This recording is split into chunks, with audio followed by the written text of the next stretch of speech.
All right. What crazy things did Theus hear this weekend? So crazy enough, I was at a wedding, where I was the best man for a wedding, and somebody stopped me at a wedding, mind you, and mentioned this to me. Has Carmelo Anthony ever been the best player in a franchise's history? I'm gonna ask that question to you. Do you believe that Carmelo Anthony has ever been the best player in the franchise's history? I mean, it depends on oh man, you ask those fans. I mean, wow, that's a tough question. I probably Denver and New York. Like, to me personally, who's better than Carmelo Anthony when we talk about historically that's wore a blue and orange New York Knicks jersey? I don't know. People may say Patrick Ewing. I don't think Patrick Ewing is better than Carmelo Anthony. And then Denver, you probably got to get an edge to, Nikola Jokic, the MVP, to be honest. Like, what he's done with the Denver Nuggets and him winning an MVP and basically coming from a second round pick to a all-star to a superstar to an MVP. I think you got to give the edge to him probably in Denver more so than Carmelo. And there's probably some old heads, old legends that's not coming to the top of my head right now for Denver as well. But like for New York, I'm taking Carmelo over anybody. That's just me, period. And so okay. All right. That's just how I feel. What about you? I got you. Because someone, an employee actually of Slam actually wrote me on the side. It said, so all right. So let me ask this. All right. Who is the greatest Knick ever? Who is the greatest Knick of all time? Ain't none of them got no championships. I would like you to answer this question. Who was the greatest Knick of all time? Who was the greatest Knick of all time? Most people probably Patrick Ewing. Who do you feel is the greatest? Carmelo. I just told you, I think Carmelo's the best, most talented Knick. I think he's the best Knick, even though he didn't have the playoff success as some of those other Knick legends. But I can say what really playoff success that they really have. You know what I'm saying? So it's just kind of I can really probably Carmelo Anthony to me. If you look at just skill, you look at talent, look at ability, and then he didn't really had the most success or didn't really have a great roster around his strengths. People love to talk about players not having success and stuff like that, but never want to talk about the team structure. So to me personally, it's probably Carmelo Anthony. Yeah. Okay. Nothing wrong with that answer. But I just had to make sure I asked you that because I already know either you mentioned this on a previous episode and someone brought it to my attention you got to address this on the next pod. But yeah, there are a lot of apparently Patrick Ewing fans. Either Patrick Ewing fans out there or just complete diehard Knicks fans. I doubt it was any anti-Melo fans, but I don't know, man. Especially when we're saying the greatest Knick ever. Not necessarily saying who was the greatest basketball player to ever put on a Knicks jersey, right? Because that is a different question. But who was the greatest Knick ever? Patrick Ewing, made it to the finals. Yeah, made to the finals. They got some history, even though recently, people like to, shit on Knicks a little bit. They got some history. They've been around for a while. Yeah, people definitely would say Patrick Ewing. There's nothing wrong with that. Georgetown legend, everything that he done. He was a top 10 player during his peak in the 90s and stuff like that. I mean, he was a stud. Patrick Ewing was very solid. It's just he can never get over the hump. But it's just most teams couldn't get over the hump against Michael Jordan. So I mean, his getting over the hump is still made it, to the finals. You're losing to a great team like the Spurs. So at least, again, he got a chance to play in the finals. Yeah. They got whooped too. It wasn't. Yeah, I was going to say, I'll leave that there. I don't want to keep, shitting on this. No, that was just the highlight of what the Theus here this weekend. Yeah, it's a crazy take. But yeah, now that I mentioned that, we talk about Melo. So I want to bring your attention to another, great scorer. James Harden. Tell me how you feel about the big three in Brooklyn coming up this year. Most talented big three we've ever seen in NBA history. Kevin Durant, best scorer in the NBA. James Harden, best offensive weapon in the NBA. Been the best offensive player for the past several years in the NBA. And you got Kyrie, the most skilled point guard in the history of the game. So three guys that can beat you off the dribble, isolation, also can catch and shoot. If they're healthy, it's scary. It's scary. If they're healthy, if they are healthy, they're winning a championship this past season. That's just a fact. Like, I'm not taking away from nobody else. That's just the truth. Like, if they were healthy, if Kyrie doesn't go down, the Brooklyn Nets would be NBA championship. Would have been NBA. I got you. Yeah, I know what you know what I'm saying. So did you say, I want to make sure I get your words right. You said this is the most talented big three of all time. Most talented big three of all time. You look at a skill set, look at it game-wise, look at it scoring-wise. There's no big three in NBA history that I can think of that is more talented than this big three with Kyrie Irving, James Harden, Kevin Durant. And that's just a fact. Even the peak Golden State Warriors? That's just a fact. I just told you. I just told you. I gotta make sure I throw out the names. Because one player on that roster in the Golden State Warriors, and that was extreme in their prime. All those guys were studs in their prime. But like Klay Thompson, as great as he is, Klay Thompson can't do some of the things on the court that James Harden and Kyrie Irving can do. So it's just kind of like Stephen Curry can. Kevin Durant can. Well, first of all, vice versa. Vice versa what? There are things that Klay Thompson can do on the basketball court that James Harden and Kyrie can't. Just make sure, so. I don't think it's vice versa. Excuse me? Aren't you the main one that talks about basketball being both sides of the floor? Oh, okay. Which one of those? Come on now, don't do that to Klay. Okay, you're right. You defense. I mean, two-way ability, but I mean, James Harden's one of the best post defenders in the NBA. He's been one of the best post defenders in the NBA for the past several years.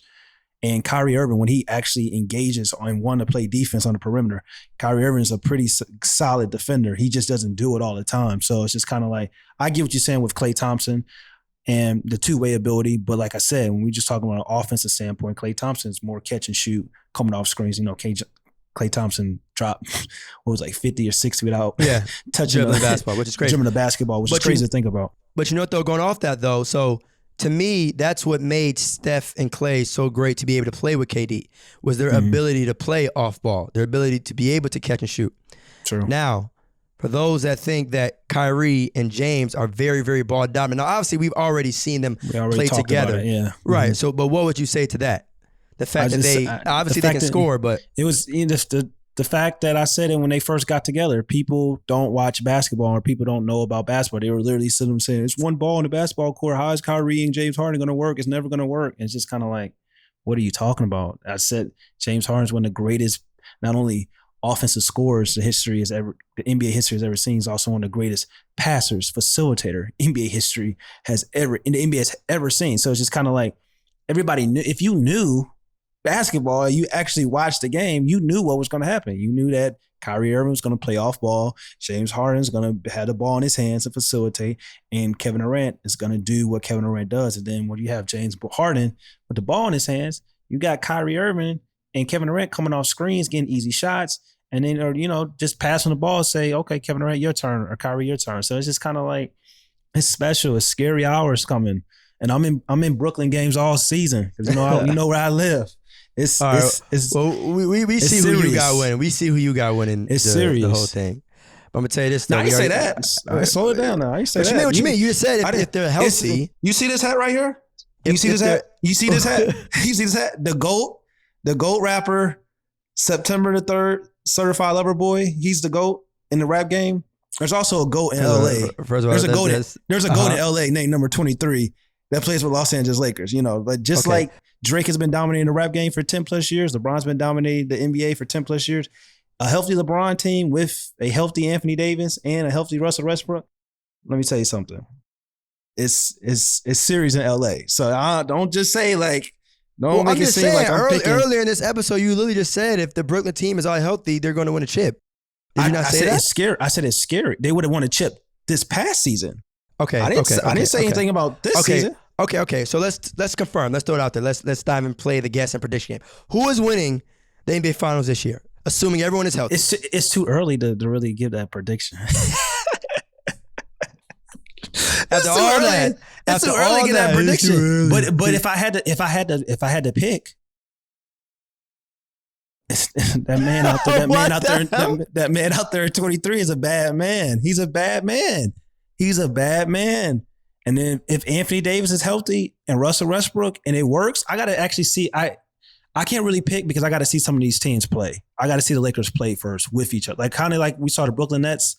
Like we know they were going to be great. I know the Lakers are going to be great, but I still got to see how it works. But like I said, 23 and Anthony Davis. And Russ. I'm getting tired of you saying just those two. And Russell Westbrook. I said and Russ, of course, and Russell Westbrook. And this is how you got to look it down. Like I really don't like talking about like the two most top talented teams on the podcast. But we got to. But it's just kind of like out of that big three, it's kind of like this is how it is. It's like, all right, you got LeBron versus Kevin Durant. That matchup is kind of even, right? Then you got Anthony Davis versus James Harden. It's just kind of like I've seen Anthony Davis in the playoffs be, to me, the best player in the postseason. That was when he won his chip. James Harden, I've seen James Harden have big moments. I've seen James Harden, not have some of the biggest moments at times. I'm not gonna say he choked or like all these casuals or anything, but just like he's had a lot of responsibility on the teams he's used to be on. It's not gonna be like that with the Brooklyn Nets. So some people probably get an edge to Anthony Davis, just historically based on what we've seen. And then you look at Russell Westbrook and Kyrie Irving. That's the toss up right there for it's a big three matchup of those two teams. So what's the X factor? I mean, we talking as if like literally the finals are tomorrow or something. As if, that's what I wanted. That's what I was saying. Yeah, that's what I was saying. Like that's what I was saying. I don't want to like. Well, I mean, give a prediction. We don't know what teams are gonna happen or anything. Like, I mean, I think it's to me, I don't think it could be more obvious as to what two teams like if they're healthy to be there. Like, I don't know, bro. We thought that this year, and look what happened. The Milwaukee Bucks and the Phoenix Suns won. Yeah, but again, both the teams that we're talking about now weren't healthy. Anthony Davis wasn't healthy, and James Harden wasn't healthy. Health is very critical because like what happens if like we saw the Toronto Raptors win a championship because Kevin Durant got hurt. Right. Well, that's it. The conversation right now, I'm assuming that we're talking as if all players are healthy. Right. Like, so if you said like the Net or the Lakers are going to win the NBA Finals, but God forbid, knock on wood, Anthony Davis or Russ or even LeBron got injured, obviously I wouldn't hold you to that standard. I wouldn't say like, yo, you're wrong. Health is like, a huge factor of all this. We'll do an NBA like preview. Oh, that's gonna happen. Yeah, but yeah, no, it was just because I saw a video of James talking about scary hours. But he's on my list of players who have the most pressure to win an NBA championship this year. And matter of fact, he's at the top. Matter of fact, after him, I think there's probably a huge gap. I can't think of anyone in the entire league that probably needs a championship more than James Harden. Probably Kevin Durant, even though Kevin Durant has one in a way. Well, I don't know about in a way. What do you mean? No, I know that Kevin Durant has 2 championships, right? But the thing about it is just like the Brooklyn Nets haven't won a championship in years, right? Like it was like 50 years or something like that. Yeah, so but that's team wise. I don't really care about their history. I mean, even some people are gonna sit up and say like, not me, but like people are gonna sit up like that Golden State Warriors team was already like established and stuff like that. So people are gonna look at, listen. I'm just playing devil's advocate. Right, no, I got you. And I know you don't feel that way, but like, listen, if Kevin Durant could go out there and average literally 50 points in the NBA Finals this year, and there will still be people talking about how he left Oklahoma City. So at this point, I don't think there's anything that Kevin can do to really kind of escape that. It's going to be a part of his career, like just forever. That's just what the deal is. But I mean, to me, I don't think there's anything else left on his resume that he needs to really capture. But James, that's the one thing that he doesn't have, right? And I mean, I guess I kind of feel that way about Russ too. But you say the same thing. It's crazy because like it's crazy if we have this finals matchup like Russell Westbrook going against like Kevin Durant, and we know that history. They're friends, they're brothers and stuff like that. But we know it was a lot like tension when he left Russ high and dry in OKC, and then like to beat your homies in the finals, that would be something that like, damn, you know what I'm saying? It's gonna be. I just want the best 2 teams in the finals, whoever that is. Coming up this upcoming season, I just want a good regular season. I think the East is stacked. I think that's something we need to talk about a little bit more. Like, who are your X factors to like not necessarily win a championship in the Eastern Conference, but at least make it to the Eastern Conference Finals, like we saw last year with the Atlanta Hawks. Most people, not myself, but most people felt like, yo, what the hell happened with the Hawks? They made it to the, so who are your X factors I'm like my dark horse Conference pick. Team. Yeah, I would say like my dark horse pick to kind of make it there. I would say the Heat. Just because I'm obviously can't say Brooklyn. That's not really a dark horse. I mean, it is. Eastern Conference Finals. I mean, think about it though. Like, I mean, you take out the top 3 teams, right? I'm not about to say Brooklyn, Milwaukee, or Philly. I can't say Atlanta. They just made it. That's not a hot take. I mean, Miami played like shit in the playoffs. So I mean, it's not a crazy like guarantee that they're gonna make it. I mean, they got Kyrie. I mean, they got Kyle Lowry. Okay. So that's not really. Okay, fine. So say yours. Say yours. That's not really hot take. My hot take is if picking a sleeper team, dark horse team to make it to the Eastern Conference Finals, a team that I've been very critical of. That's the New York Knicks. I think. Oh yeah. Oh wait. Everybody wait. Don't say what you're getting ready to say. All right. Yeah. Because we need to document this moment in history. You are about to give the New York Knicks franchise credit flowers and some flowers. So this needs to be documented. Okay. Proceed. I think we can see an all New York Eastern Conference Finals if the New York Knicks. They already had one of the best top 3 defenses in the NBA last year. Julius Randle improved. If Kemba Walker is healthy, and then you put Kemba Walker with that defense around him, and then if RJ Barrett takes the next step, then you got Derrick Rose coming off the bench. You still got some young players, Emmanuel Quickly, and then Obi Toppin, who are going to be in their second season. And it's just kind of like they play really hard. You know what I'm saying? And they were just kind of missing. What they were missing, they kind of got with Kemba Walker. They had it with Derrick Rose, but Derrick Rose just relying on Derrick Rose to be your best player in the postseason is not really realistic, at this point in his career, even though he showed that he's still capable of doing it. But if Kemba Walker is healthy, bro, and RJ Barrett takes that next step, and when I say take that next step, like year 3 is a big year for like guys.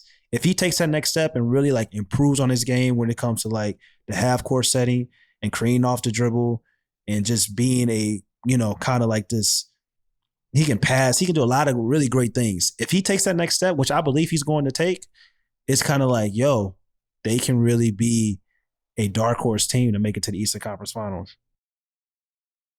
Well, there you have it. I never thought I'd see this day. Hell, Knicks fans who listen to the pod probably thought they would never see this day. What a time! I'm just saying, it's a lot of the Eastern Conference is stacked, man. Like it's a lot of teams that a lot of people that think are gonna like. It's gonna be tough. It's gonna be 1 through 8 is gonna be tough because even look at this team right here. Here's another team. Ooh, wait. I think I know what you're gonna say, but I'm not gonna say this yet. I think I know. Go ahead. No, go ahead. You go ahead. Who you think? I was gonna say Chicago.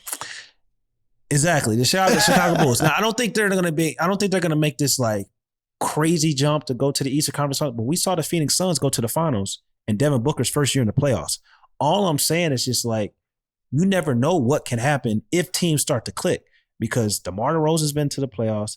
Lonzo Ball is gonna do some noise this year. And then you got Zach LaVine, a guy who's starving to get to the playoffs to show that, I've known it for years, but people started to catch on this year. But Zach LaVine is one of those guys. So it's just kind of like he's a special player. Like it's no guys in the Eastern Conference offensively that probably other than Kevin Durant. Like you look at guys like Kemba Walker, Bradley Beal, Jason Tatum, Jaylen Brown, all those guys, it's just kind of like Zach's offensive game is just as skilled, just as pure as those guys. So it's just kind of like, you never know.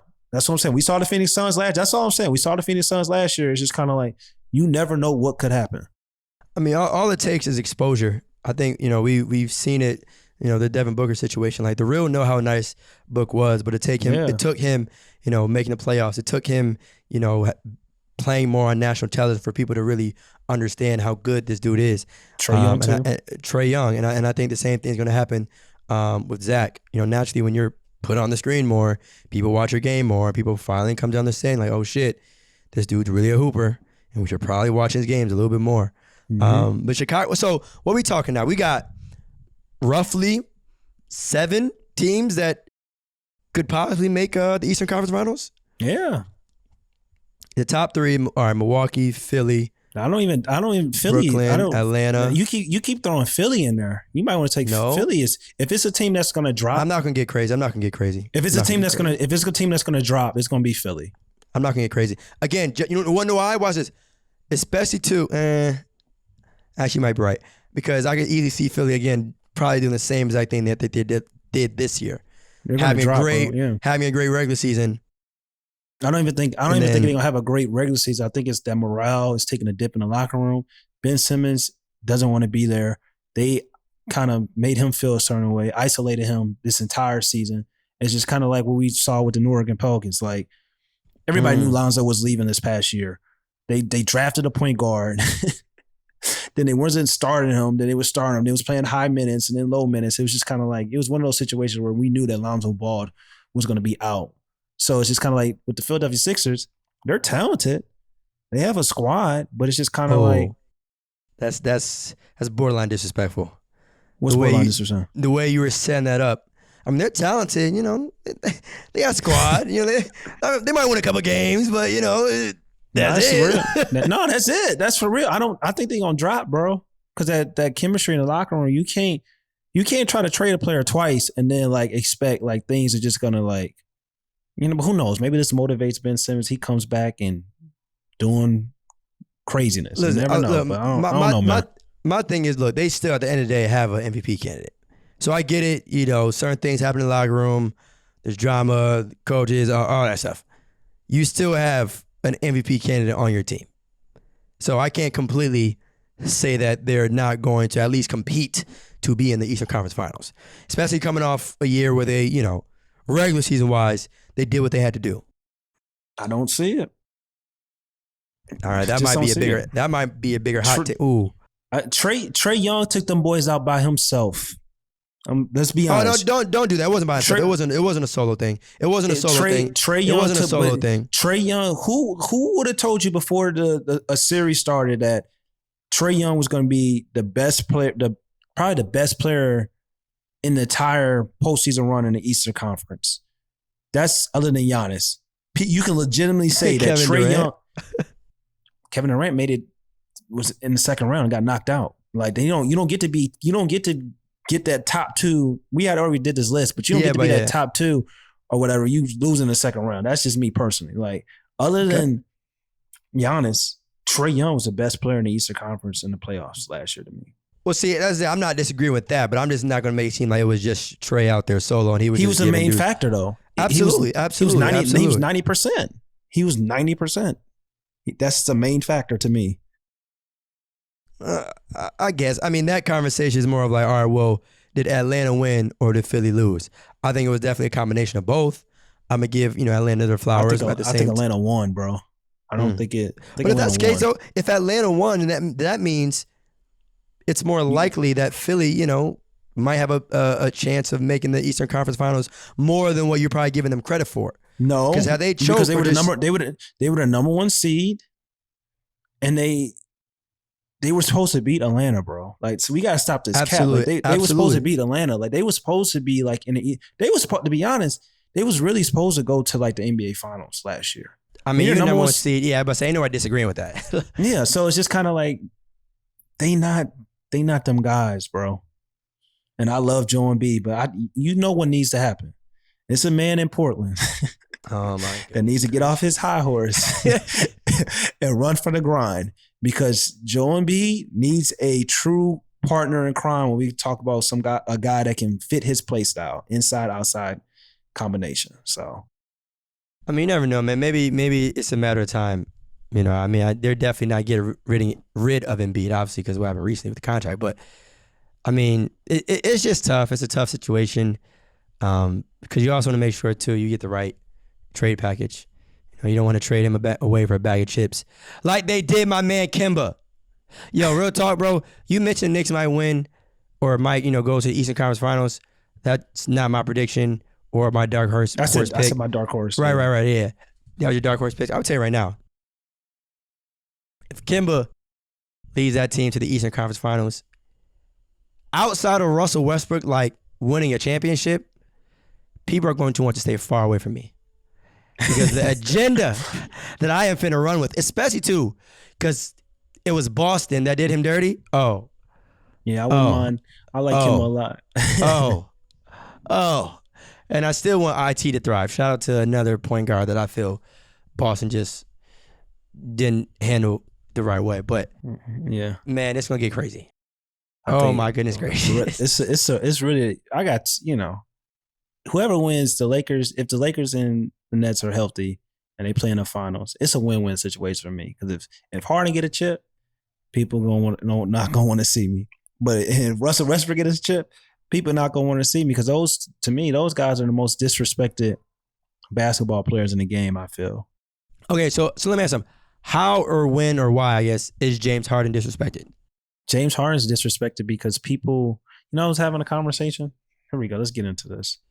I had a conversation back when I had my Twitter account wasn't suspended. People got mad at me because I said that James Harden was the best offensive player in the NBA. And then also I said that, you know what? James Harden has a seat at the table with Kobe Bryant, with Kevin Durant, with Michael Jordan. And people my goodness. And people said I was crazy. And I'm not crazy. James Harden has a 60-point triple-double. Like, I don't think people understand like how lethal your offense. He's the only player in NBA history to have a 60-point triple-double. That means not only was he getting it done buckets-wise, he was getting it done facilitating, bro. Like this, we got to stop the cap when it comes to James Harden. And then people talking about like, his play style with the Houston Rockets. The same thing people praised Stephen Curry this year when they were double teaming and trapping his ass as soon as he came to half court. I saw for years James Harden get that shit done 90 feet on the floor. And you know what? He still led them to the playoffs. So it's just like I can't. Media darlings, bro, I know. The media darlings. I'm not even going to say it, but you already know. It's just kind of like people cap about James Harden's greatness. That's why he's super disrespectful. Okay. Disrespected, man. That's just a fact. I hear you on the 60-point triple-double thing. 60-point triple-double. 60 at the Garden. Tied with Kobe and Carmelo, I think. That's ridiculous. Yeah, I think Carmelo had like a 62 piece. 62, yeah. So crazy. James Harden 61.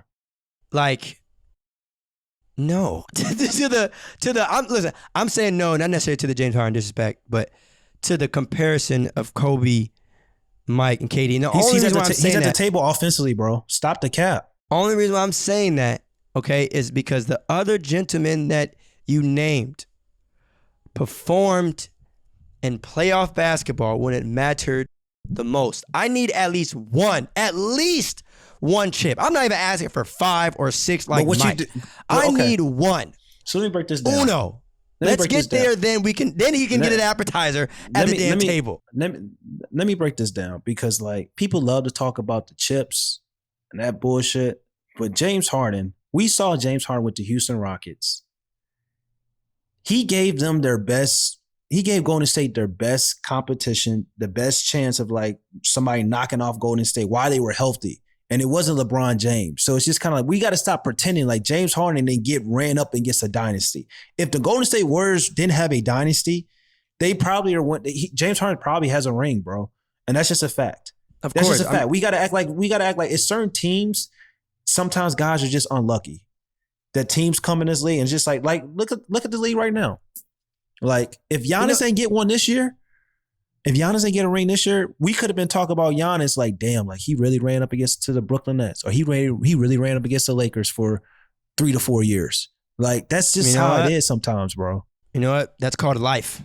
Sometimes, hey, the cards ain't stacked in your favor. It happens. I get it. I'm not saying that James Harden should have beat the Warriors teams solo, but at the end of the day, he didn't. At the end of the day, regardless of who he played, regardless of the matchup, regardless of what team he got drafted to, traded, whatever, fact of the matter is he doesn't have any chips.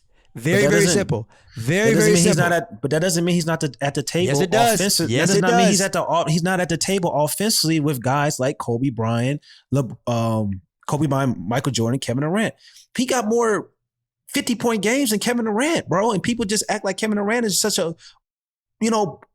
better scorer than James Harden. It's just like, yeah, I probably would take Kevin Durant because he's taller, gets to his spots easier, does things a little bit more simple, more efficient. But at the same time, it's stuff on the basketball court that James Harden can do that Kevin Durant just can't do, that Michael Jordan just can't do, that Kobe Bryant just can't do. So to simply say that a superior offensive talent is not at the table with Kobe, Kevin Durant, and Michael Jordan when he does things that those guys can't do, makes no sense to me, bro. I'm not saying I'm not saying he eye level. All I'm saying is he at the damn table. Like you was talking about with Giannis being the best player in the world. That's all I'm saying. All right, so let me make sure we're clear. He's at the table with those guys for what? Like what's the offensively being one of the greatest offensive players in the history of the game. Okay, so who's at this table then? Michael Jordan. Is it those four? Michael Jordan, Kobe Bryant. Michael Jordan, Kobe Bryant, Kevin Durant, Allen Iverson, and then I'm throwing in James Harden. I don't think it's those five guys. I don't think it's any other five guys that I'm taking offensively, just for scoring, just for just when we talk about offensive like craziness, package, everything. Is Carmelo Anthony in there at that table? Not over James Harden. Oh, that's a good debate one day. Carmelo Anthony has a score or James Harden has a score. I think most people probably go with James Harden, but yeah, that's a good The variety of bag will probably lean in Melo's favor, but the plethora of buckets might lean in James. I don't know. Well, put it like this: the only reason why T-Mac was crazy too. Yeah, I don't even want to get started on the T-Mac convo right now. That's a top for another day. I agree with you though. I agree with you. Yeah. But the reason why I was saying the whole Giannis at the table thing for best player in the world is because the idea of, to me, when I hear at the table, and depending on what the question is, of course, that means to me every single person at that table, right, has a legitimate case to be made that they are better at what they do than everyone else there, right? I just gave you the case.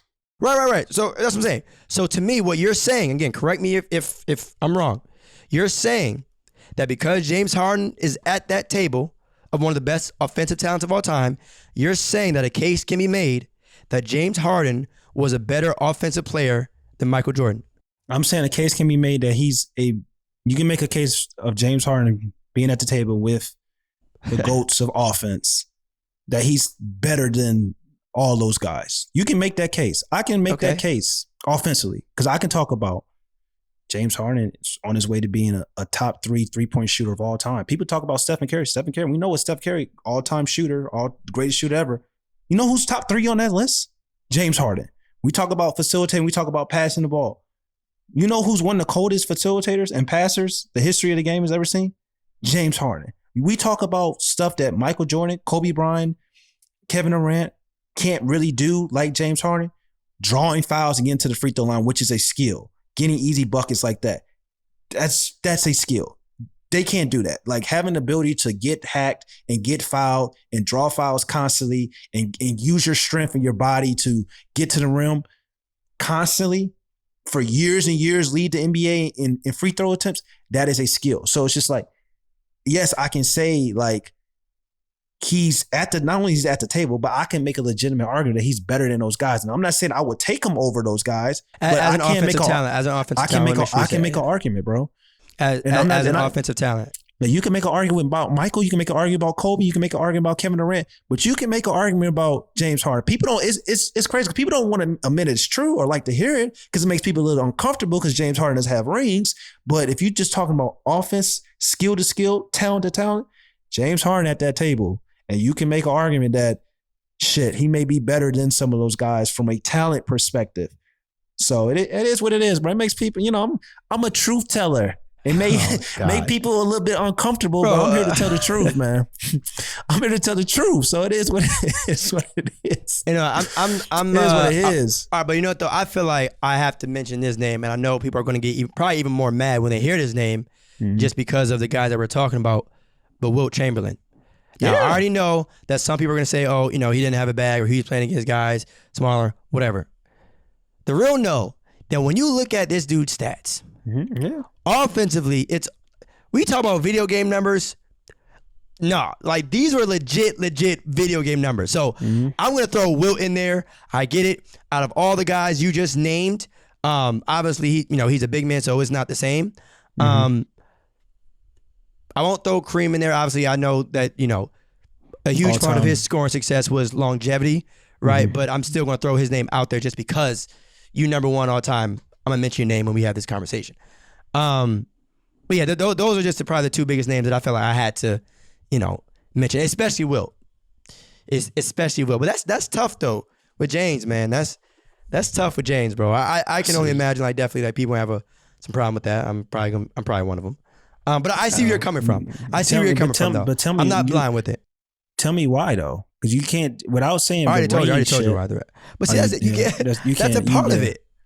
That's a part of it. Not when we're talking about offensive skill for skill, offensive talent, bro. I don't think that's like, I'm not talking about their team situations. But again, I can sit up and talk about like, damn, like Michael Jordan and Kobe. This is the whole thing about like LeBron James argument. When people talk about like the whole GOAT conversation, they like to throw like, oh, the ring shit. Some people came into a lot of great situations. Like Kobe came into a great situation. Michael Jordan even came into a better situation. And then over time, like, yeah, they built the team around him. Phil Jackson came, but it's just like that matters. Coaching matters. Like, did James Harden not enter a good situation with two? Did he not? He stayed there for a couple seasons, bro. And they traded him. But I'm saying he was still in a. I'm saying you're talking about these guys got drafted into certain situations. Is that really a great situation where you had to go to a different team to reach your ultimate talent and potential? Because he probably wouldn't. Would James Harden be the same James Harden with the OKC Thunder if he didn't leave the Houston Rockets? Probably not.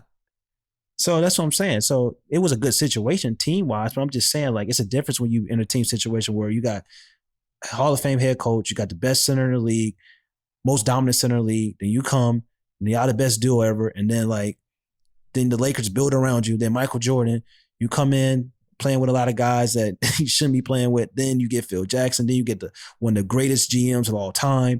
Then you get Scottie Pippen, top 5 perimeter defender of all time, top 5 defender of all time, and also was a top 5 player, top 5 to top 7 player in the 90s as well.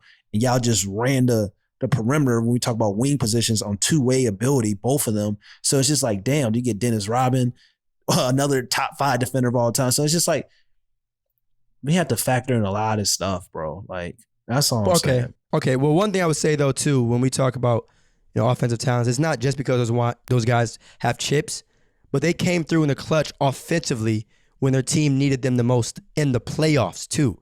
So that's a part of it. Like each of those other guys.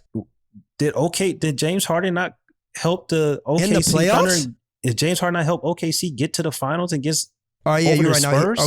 Okay. Like, I mean, like, damn. Okay, all right, you're right. Now get to the final. Now talk to me about what happened in those finals. He was 21 years. You could say the same shit about LeBron James. It's the age. LeBron James got swept. He got swept. Okay, you're right. I can talk about finals. I can talk about some finals where Kobe Bryant ain't show up. Okay, it's and a then couple what happened? games. We could talk about games, bro. Like, that's what I'm saying. Like, you got to act like, you got to stop making it seem like, yo, this, like James Harden been to 4, 5, 6 finals and stuff like that. Those guys might have bad more opportunities. Moments. Right. They had more opportunities as well. When you have more opportunities, it's just like, it's in life, like you are given more opportunities, like sometimes you're gonna fail, but probably more times you're gonna succeed. So if James Harden is given more opportunities, like James Harden had 40-point performance in the playoffs this year. Like nobody talked about it, but I'm just saying, like, you gotta give them more time. Don't say these guys were given more opportunities. I mean, they made the finals, ergo they had more opportunities. They ain't like, all right, we're gonna give you 60 wins. I'm not saying given. All I'm saying is just kind of like, team plays a factor, bro. Like when you talk about championships, it's like you're only as good as your team. Like this is the NBA, bro. Like this ain't any given Sunday like the NFL. Like, bro, most times the best teams win. There's a reason why we just had a conversation talking about the Los Angeles Lakers and the Nets and really nobody else, and talking about, damn, knock on wood, like with these two teams in the finals, because both of us expect, like, health-wise, the best teams normally make it to the finals. The best teams normally win. That's all I'm saying, bro. I completely agree with you. But my thing is, when we talk about these top players in the league and put them in offensive talents, my thing is, if we're going to do that, you made a case before that you felt that James Harden was a top 5 player in the league currently, I think, at one point. Now you're talking about James Harden is one of the greatest offensive talents of all time. He is. That's just a fact. I'm not here to disagree. I'm not talking about rings. I'm not talking about, I'm talking about talent, skill set, ability. I'm not talking about rings or team-wise. No. Right. That's what I'm saying, though. I'm not here to disagree with you on that. My point is, though, if you're going to say those things, then it's our job to keep him at a high standard. Don't tell me he's a top 5 player in the league, and then he goes out and doesn't get to the finals or whatnot, and then say, he doesn't have a team. No. If you really like that, Okay, and I'm not talking about this past season. I know that. I'm just saying in general. If we're gonna say you this and that, come playoff time, I need you to get active. It's the same thing with the Russell Westbrook syndrome in the NBA and for the sports media landscape. People talk about Russ, people talk about his shortcomings and stuff like that. Then I'll throw up like, yo, he had 44-point performance in the NBA Finals. He's been to an NBA Finals for. It's like I said, if James Harden's a loser, like people want to pretend, what the hell is Dame? You know, what the hell is what the hell is Carmelo Anthony? If Russell Westbrook is a loser, what the hell are some of these other top stars that's never even made it to the finals, never even made it to the even, you know, multiple Eastern Conference Finals appearance? So it's just like I get tired of like, yo, like, okay, guys came up short, or guys didn't play to their best of the ability. Like Giannis, Giannis, before Giannis won an NBA Finals, Giannis' playoff performances wasn't that really great, bro. If we being honest, like he came up short several times, several seasons in a row. But then this season comes, it's like, damn, we saw what he did, so we got to give him his flowers. That's all I'm saying. Like, you got to give guys opportunities. Okay, so. well, the difference is, like I said, is expectations. I don't think anyone, and I love Russ, one of my favorite players in the league, him and Kemba, right? But I don't think there's ever been a time where someone said Russ was like a top 5 player in the league. He was a top 5. He was a top 5 player in his MVP season. So that's not true. Okay, well, we'll put it like this. No one expected his team to really, like, you know what I mean, win the whole thing. No one really expected his team to go deep in the playoffs while he was the main guy. Let me ask you this question. Did you expect the Houston Rockets to beat a peak Golden State teams with a healthy Kevin Durant? Did you expect that? And we can end this conversation right here and there. Did you expect that? My prediction for those series was that the Golden State Warriors was going to win. Oh, okay. So there we go. Okay. And again, like I said, I'm not disagreeing with you. I'm not saying that you're wrong. My point is, though, years from now, we'll have debates over all this stuff. But the one thing is going to remain true. That brother, I do not care who he played. It is a fact that he does not have a ring. It is unfortunate who he had to play against. It's sad. I'm sorry for him. It sucks. But at the end of the day, he does not have jewelry. You put too much stock on that because when I say this conversation is about offensive talent, and you ask this what you said. Would you throw Carmelo in there? I said, yeah, but not over James Harden. And Carmelo Anthony doesn't have a ring. Now he may get one this season, but like another guy like Tracy. I'm not sure if I said yes to like Carmelo put over. Okay, but like T-Mac. T-Mac was, you talk about Carmelo being one of the greatest 3-level scorers in the history of the game. What about T-Mac? So I'm just saying. I'm just talking about like skill and ability. But we can agree to disagree. We can go to the next segment, the last segment. Just that. I just want to make sure you know. Just know that James Harden, as an offensive talent, is sitting at the table with Michael Jordan, Kevin Durant, Allen Iverson, and Kobe Bryant. And I'm gonna end it. Okay. All right. Wait. Before you do, I got one last thing for you for that. Do you feel that LeBron James should also be at the table for one of the best offensive talents of all time? Yes, you throw LeBron in there too. Okay, throw LeBron in there too, because people may not like the appeal of how he get his buckets, or it may not be as pretty as some of those guys. But you can make a legit argument that LeBron James is the greatest offensive player the game has ever seen.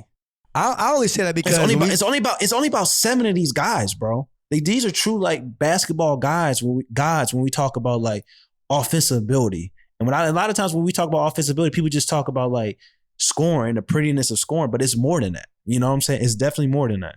That's why I asked, because it's like people don't put LeBron in the best scorer of all time conversation. No, because well, I'm not saying he was a better scorer than like, you know, Mike and stuff, but like just because like, all right, LeBron is an all around player because he can do everything means he's not up there for the best scorer of all time conversation. No. Bro, you know, he wasn't giving y'all 16 a game. You know, he was a balanced player, but he was scoring. Like he was scoring. Like don't let that go over his head. He was, you know, first time we did, but he was scoring. He was scoring for real. You got a cap or no cap? Hey, yes, I do. I got a cap or no cap. So last week we had a conversation. We talked about the Boston Celtics. Slam put out an Instagram post, so we came, you know, from No Pump Fakes. Talked about, is Jason Tatum a top 10 player in the NBA? Then I threw it on my IG, A-Kiss NBA. It was split 50-50. You know how I feel. I know how you feel. So I want to ask this question. If Jason Tatum to some people isn't a top 10 player in the NBA. Let me ask this question. Cap or no cap? Is Luka Doncic a top 10 player in the NBA? Cap or no cap? There we go. Okay, cap or no I like cap? that question. All right, I like that question. So cap or no cap? Cap or no cap? Is Luka Doncic Luka Doncic is a top 10 player in the NBA. Let's talk about it. I'm gonna say no cap. I'm gonna say no cap. Only because just because Boy, I tell you. that 9 through 14 is so like. I mean, look, you already know how I feel about those 5 guys, right? The 5 or 6 guys. So that's why it's like 9, 10, 11, 12, 13, 14. It's like that's a tough one. I'm gonna say no cap though. The only top 5, 25 and under player that doesn't have any. Here we go. Playoff success. No, I know, but that's a tough one. Man. Top 10 is very tough. I think people have, because listen, I don't want to say my 10 now because I think that can be an episode. Mm-hmm. Matter of fact, that might be part of our preview. Just top 10 guys in the league entering the 22 season. But I'm gonna say no cap. Now I'm gonna say this though. I will say this though. I need Luka to win a playoff series this year. I will say that. I know the Mavericks offseason has been ass. I see because I read some comments on one of your Instagram posts. I won't tell people which one it was, but yeah, Dallas fans definitely want some more. But hey, man, it's almost like Harden, I feel, needs to win a ring, and Luka, I feel, needs to win a playoff series because their counterparts have now proven, hey, right? Giannis got a chip. Now, and on Luka's front, those other 4 guys now done want some playoff series. And so now it's like, hey, man, those numbers you was putting up, it's cute and all, but let's win some ball games. And we saw what Trey did, and I know people going to feel like, well, Trey has a better team than Luka. No. We can't do that because people were talking about when Luka Doncic and the team he was on, and people were saying the same thing with Trey. People weren't trying to hear that nonsense. That's my point. That's exactly my point. But now that Trey has done it, and I can't. Ain't no excuses. And to be honest, I can't even say if you switch those players like that, Trey Young wouldn't be going crazy with Dallas because Trey Young just is a more winning player to me than Luka Doncic. And people may not like what that, but that's just the truth. A lot of these guys are just more winning players than Luka Doncic. That's just what it is. Like their play style is a little bit more like less selfish than Luka Doncic. But to go back to the point about Jason Tatum and Luka Doncic, I asked you that question because like you talk about player. I'm not even talking about, but you did talk about like player. His 4 counterparts: Devin Booker, Donovan Mitchell, Trey Young, Jason Tatum, Luka Doncic. Those are the top 5, 25 and under players. All of them have playoff success. I really don't care about that, but I talk about the team situation. I'm gonna talk about the skill set. Jason Tatum's a better 3-level scorer than Luka Doncic. Jason Tatum's a better free throw shooter. Jason Tatum has a better handle than Luka Doncic. Jason Tatum has had more playoff success being the main guy than Luka Doncic in the playoffs. Jason Tatum also can guard 1 through 4 in the basketball court. Jason Tatum's a better basketball player than Luka Doncic. It may make people uncomfortable, but like once again, I am a truth teller. That's what I do, make people uncomfortable. So for you to say no cap to Luka Doncic being a top 10 player, but last week you set up and said that Jason Tatum wasn't a top 10 player, I need some help because I just listed out everything that Jason Tatum is better than Luka Doncic, and I just don't understand how if Jason Tatum's not a top 10 player, how the hell is Luka Doncic a top 10 player in the game? And I know it's like 1A, 1B type stuff. But it's just like, I can't really, you know what I'm saying? I don't understand it. I need some clarification. Well, I don't get it. It's also too because I can't say that everyone isn't a top 10 player. I mean, somebody got to be in the 10. So, you can make the case that neither of them are in the top 10. To be honest with you, I would prefer that than just Luka's a top 10. All right, I see what you're saying. So you're saying if I'm gonna say Jason Tatum ain't top 10, that means I need to be saying that Luka ain't top 10. That's why it is, bro. If you gonna say that Jason Tatum is a top 10 player, you better be ready to say that Luka Doncic is a top 10 player. It works both ways. Not necessarily. Not off the case that you're making, because I could say that Jason Tatum is the 10th best player in the league, but that means Luka Doncic would be out. You get what I'm saying? Okay, yeah, that's true. Yeah. Or, that's true. That makes sense. I mean, put it like this though. I But mean, still, that's how I feel though. Yeah, no, I hear you. And I mean, that was a good cap or no cap question. If you notice, it definitely is not a easy answer for me. I definitely don't feel like hell yeah he is, but I mean, it's just it's tough. You know, I mean, you could have asked that question about literally those other four dudes, and I would have gave you the same type of response. No, I wouldn't. See, I just have to. I wouldn't though. That's the thing. And one's been to the NBA Finals, and I still would take 2 players over him. Those, you know, the players we're talking about. 2 of those 5. The players we're talking about right now, I would take him over the player that just went to the NBA Finals and dropped back-to-back 40-point games. And I still probably give... Very tough. Very tough. You know what I'm saying? So it's not very really... Tough. And even my boy, you know how I feel about Trae Young. You know what I'm saying? There's a lot of people that's, you know, you ask like Trae Young, Luka Doncic, Jason Tatum, a lot of people probably taking the latter over Trae. You know what I'm saying? So it's just kind of like, that's why I asked about these two. Like, if Jason Tatum's not top 10, like, what is Luka? Well, put it like this. I feel like that group of 5 probably needs like one representative in the top 10. Yeah. Right? I won't sneak more than one in. I think whoever you have in there is replaceable. It's either one or none. Or none. There's a captain on that team. Yeah. And like I said, they all. And that's fine. And I won't say they all got something to prove. I won't say they all have something to prove this year. But in order for there to be a true separation this year, they got something to prove. If Trae Young repeats what he did in the postseason, it's him. If Devin Booker repeats what he did this year in the postseason, it's him. If, you know, it's going to be an interesting year. That's all I'm going to say. That's all I'm going to say. All right. It's going to be an interesting year for all 5 of them. All right. We can leave it at that. Yeah, in fact, that was a good one, man. We'll see you on the next one. It's your boy, Mike K. Smith, also known as A-Kiss. Make sure you guys go follow No Pump Fakes wherever you get your podcasts.